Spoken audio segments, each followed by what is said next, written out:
making a hoof box, small box for purposes of projects. This is an aluminium mitre, quite cheaply available. That there is a block, so we've got an equal distance. The idea of using a mitre block is you get a perfectly straight, this is called a gentleman's saw for some reason.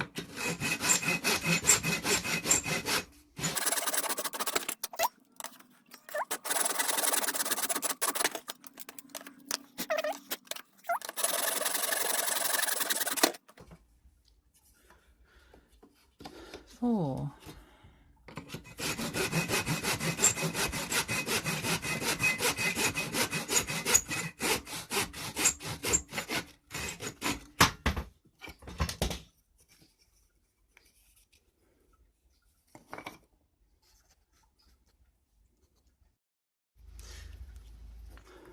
On the four ends, place glue and spread it out with your finger. That's what I do. On there and there. No, not that one. And just touch that onto there like that. And let it set, go tacky, dry out a bit. Same thing with the other one. I always use too much glue, but I don't know, it's cheap enough, don't have to worry about it. That's it for one side, and this is kind of nearly ready for a stick. Yeah, okay, this here is a mitre clamp, in case you didn't know, and that's quite sticky now. So if we open up the mitre clamp, this is a piece of chipboard which is known to be flat. Always check that it's flat before you start, because otherwise you'll end up with a skewed box. This is the hoof bag method of building a cheap wooden and cardboard, possibly, project box.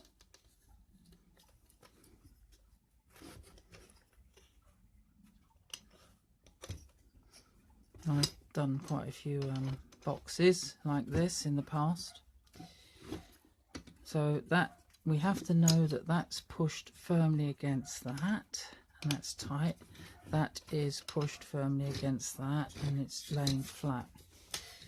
What I do, that's not quite there actually. Here, just give it a little. It's tiny, probably about a 32nd of an inch. Get one of these things, right? That's me 1960s, still works, British made, staple gun, and then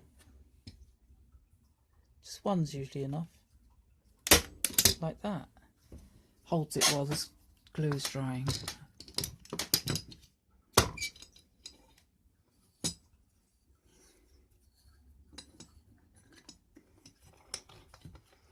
Turn it round.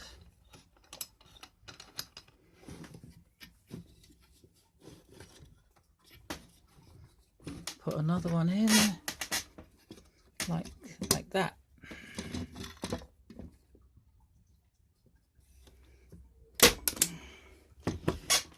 A lot of carpenters would probably be absolutely freaking out by now, but if it works, use it. That's the logic, or the attitude, where I'm coming from. Why not, if it works? Built loads of boxes like this, absolutely loads of them. I mean, you know, I use these little boxes I build for amplifiers and electronic circuit boards that you obviously look at some of the other channels, but it's always a good idea to start off with a nice straight square project box.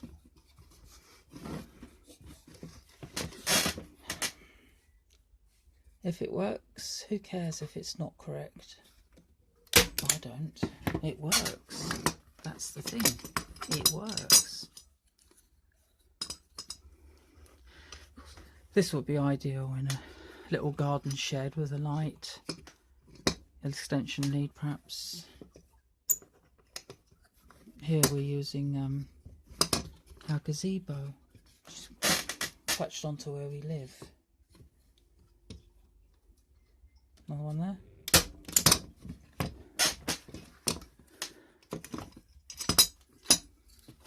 Lose that, that's providing its purpose. And then put a little bit of glue on. So we could actually have a completely square box by going like that, but I don't want that. I want an oblong, so that rectangle, so that's much nicer. What inspired me to do this is I found SN76477N chip.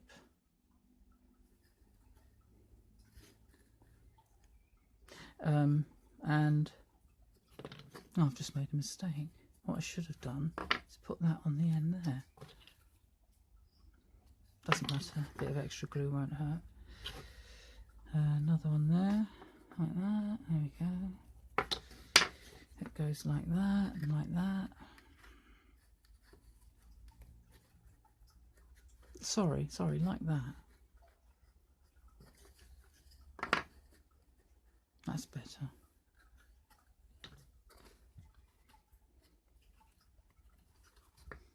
So we know these ends are glued. They're glued nicely.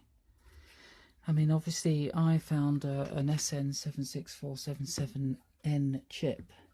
Now, for anyone who doesn't know, it's an electronic device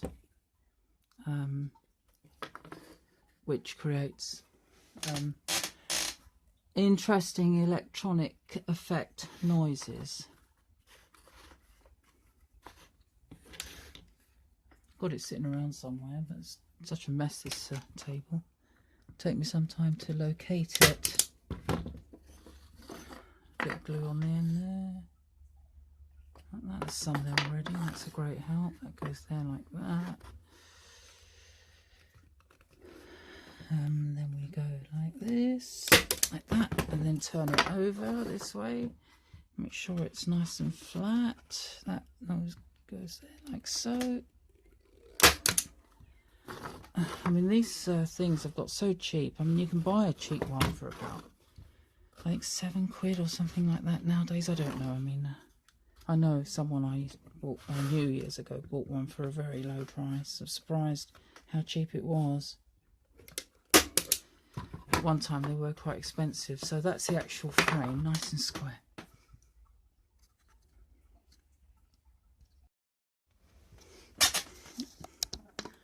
Okay, this is continuing with the hoof box. What do you call it? This is not actually a box you keep hooves in, but because this channel's hoof bags, everything is like, you know, hoof, like a hoof hamp, and what else? Hoof hack. You check my channel for lots of tips, hints and tips. You know, if you enjoy doing something, share the.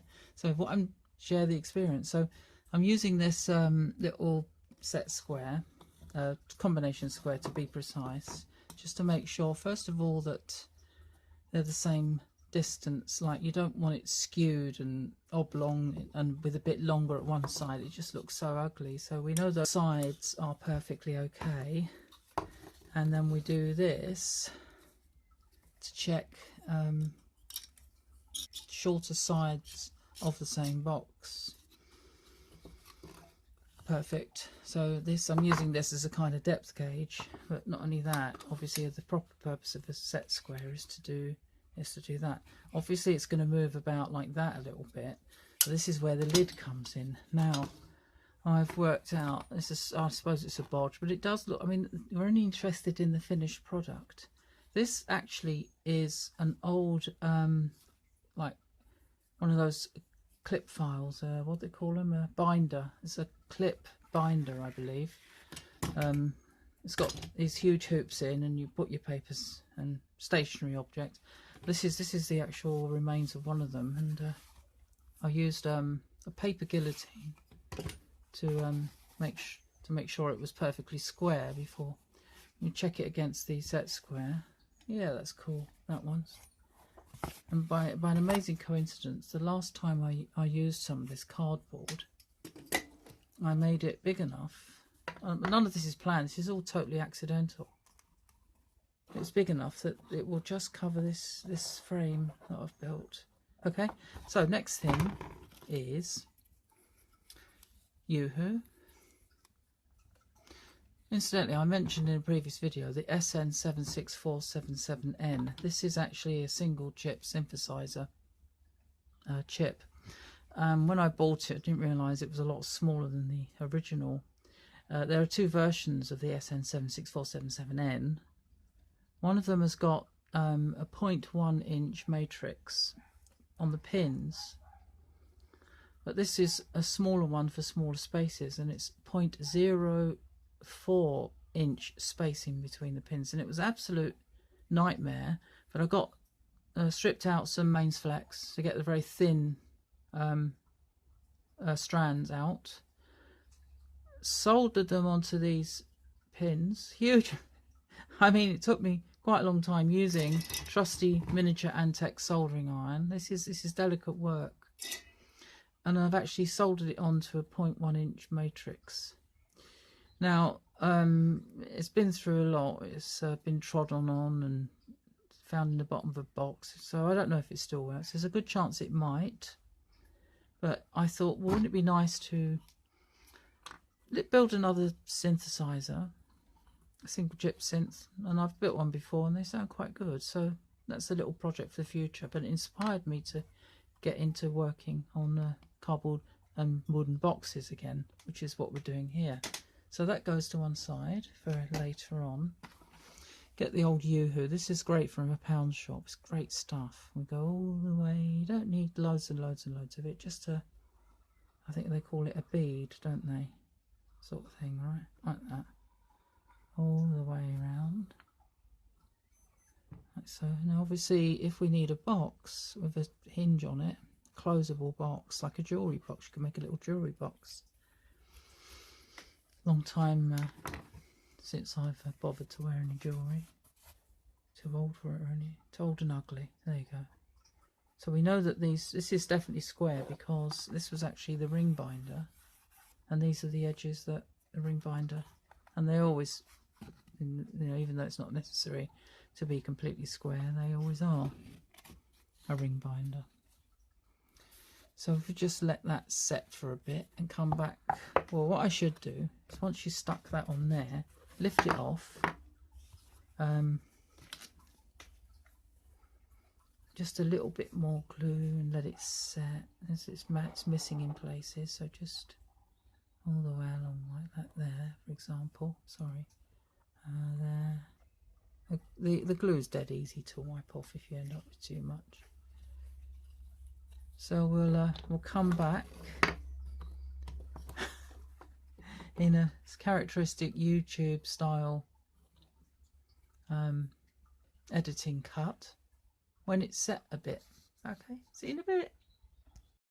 Alright, so back again after a cough.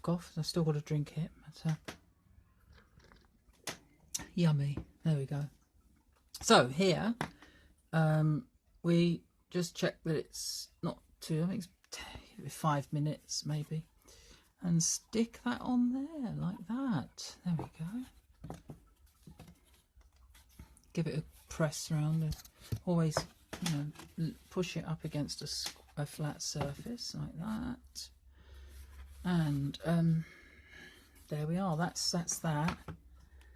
I have actually gone through and done this before, but what happens, it actually leaves a little dent. I mean, obviously if you're a resourceful person, you're happy to use lots of energy cutting, you could make this out of either thin plywood or hardboard, or MDF is even better, but that's fine. That's a good one. Next, I have one of these. This is called an Eclipse Goss cut, and I think I paid about £1.50 for it at a boot fair. Brilliant tools. It's one of these tools when people used to be into DIY and making their own stuff in the 1970s and 80s and stuff, when people used to be resourceful and, well, maybe not, I don't know, I do play computer games. Minecraft, I love it, but, well, when I'm in the mood. But of course most people are doing stuff like that and they don't bother to do any crafts. And this thing is, you can get them, they pop up in eBay from time to time, but you know, the actual Eclipse company that made them, they don't make them anymore, and so sad. They're a brilliant tool. So we're going to, what I'm going to do is I'm going to use the Goss cut all the way along. Now you could possibly use a Stanley knife or a craft knife and go a couple of times. That might work. This happened to have this tool, so of course that's why I like to use it. And it's quick and it's simple and it's neat and it works.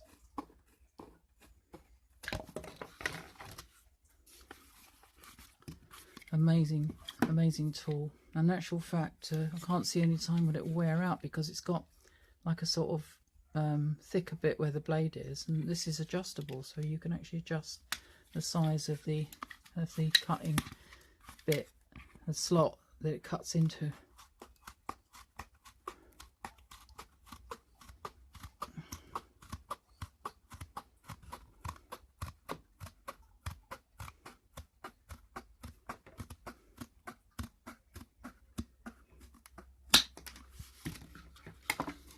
Oh, there we are. The start of a box, a project box. Now it's obvious that you could make two of these and put one on top of the other, and then you've got an opening box. I've done that many times. Next we'll be painting.